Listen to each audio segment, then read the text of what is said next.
Flooding is one of the most common and destructive problems faced by communities worldwide. Every year, millions of lives are disrupted, properties are damaged, and entire cities are paralyzed because of flood disasters. Flooding isn't just water in the streets, it's a crisis that endangers lives, disrupts livelihoods, and costs billions in damages. In many areas, floods have become more frequent and more intense. But why does flooding happen? First, heavy rainfall and typhoons overwhelm rivers and drainage systems.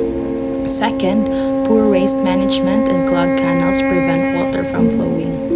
Third, deforestation removes natural barriers like trees that absorb rain. And also rapid urbanization, too much cement, not enough green spaces, leaves water with nowhere to go.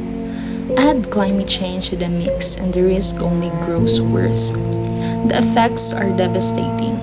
Families lose homes, children miss school, farmers lose crops, diseases like dengue and leptospirosis spread in stagnant water, and governments spend billions on relief instead of long-term development.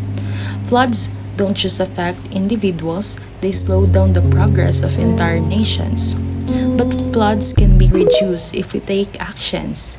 Here's how. Improve drainage systems and keep them unclogged.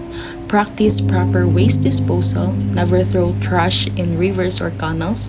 Plant more trees and protect forests. Design cities with green spaces and flood control infrastructure. And most importantly, let's work together as communities to prepare for disasters before they happen.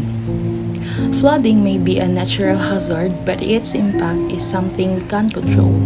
If each of us acts responsibly from government planning to community cooperation, we can build safer, stronger, and flood resilient communities. Together, let's fight floods, not just survive them.